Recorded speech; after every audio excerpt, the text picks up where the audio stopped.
Սյունիք կատարած այցելությունից հետո ուզում եմ անդրադառնամ մի քանի պաշտոնյաների դիտարկմանը մեր առաջարկների հետ կապված։ Առաջինը էկոնոմիկայի նախարար պարոն Պապյանը հայտարարել է, որ խնդրել է մեկը ինձ հուշի, որ Վայոց ձորը արդեն գինեգործական կենտրոն է։ Եկեք տեսնենք, թե ինչ գինեգործական կենտրոն է Վայոց ձորը, որովհետեւ համեմատենք իրական գինեգործական կենտրոնը պարոն Պապյանի պատկերացած գինեգործական կենտրոնի հետ, համեմատում ենք Վրաստանի, օրինակ Կախեթի մարզը Հայաստանի Վայոց ձորի հետ։ Վայոց ձորում հայտնաբերվել ամենահին գինոտակառները, ընդհանրապես տրադիցիան ամենահիներից է գինեգործության աշխարհում։ Ուրեմն Կախեթի մարզը ամեն տարի արտանում է մոտավորապես $200 միլիոն գինի։ Դա իրական գինեգործական կենտրոնն է։ Վայոց ձորի մարզը, պարոն Պապյանի ասած գինեգործական կենտրոնը արտանում է $2-ից $2.5 միլիոն գինի։ Եվ ընդհանրապես Հայաստանը Կախեթի մարզից 15 անգամ ավելի քիչ գինի է արտահանում։ Իրական, որպեսզի մենք հասկանայինք, թե ինչու է պարոն Պապյանը այսպիսի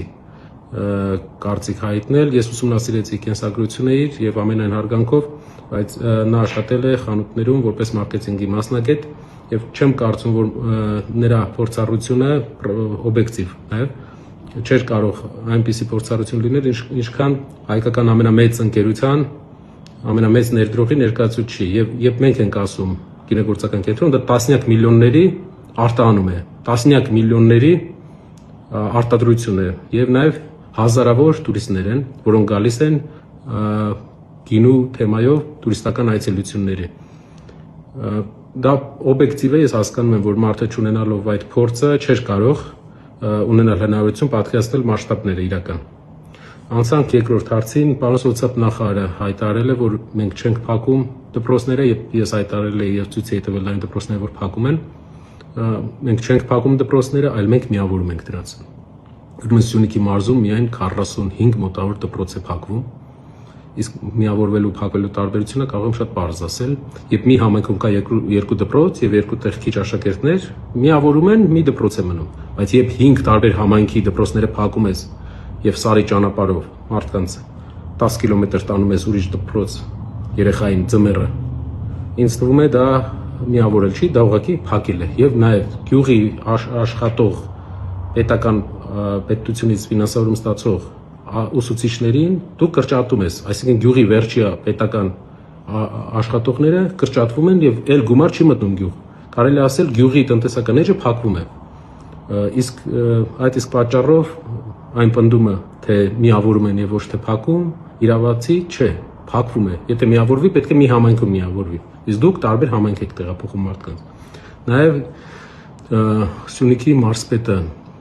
հանդես եկավ հայտարարությամբ, որով ասեց, որ Սյունիք երբևէ չեղած մարդիկ եկել են եւ Սյունիքից են ուզում խոսեն։ Պարոն մարզպետը հանձնարարական է ստացել ինչ-որ ստատուս գրի, բայց չի ուսումնասիրել իմ կենսագրությունը, չգիտեմ կրկնեմ թե չկրկնեմ, մայրական կողմս Գորիսից է, արմատներով տեղ գյուղից, այն տեղ գյուղից, որից հարյուրավոր հեկտարներ հայկական լեգիտիմ տարածք ձեր ղեկավարի բանակցության արդյունքում հանձնվել է Ադրբեջանին առանց որևէ լուրջ հակազդեցության, չեմ ասում ռազմական, դիվանագիտական հակազդեցության։ Եվ այդ իսկ պատճառով տեղ գյուղի ամբողջ գյուղատնտեսությունը, որպեսզի հասկանանք, անասնագլխականակը 2 անգամ նվազել է ձեր կառավարման արդյունքում։ Ու ինչքան գիտեմ, հենց ձեր պաշտոնավարման ընթացքում դուք այն մարզպետն եք, ում ժամանակ 45 դպրոց է փակվել ձեր մարզում, գյուղերի դպրոց, փակվում, դրվել ծրագրի տակ։ Ինչ վերաբերում է Սյունիքի տեղի իմանալուն, ինձ թվում է ձեր նշանակվելուց առաջ ես փոքր տարիքում ավելի լավ գիտեի Սյունիքի տեղը, քան դուք մինչև ձեր նշանակվելը։ Որպեսզի ցույց տաք, որ լավ գիտեք Սյունիքի տեղը, մի բան եմ առաջարկում, Թասիկ գյուղում, Սիսիանում մարդիկ մեզ մոտեցան, ասացին, որ ջուրը տարվա կեսը ձեռքով կրում են։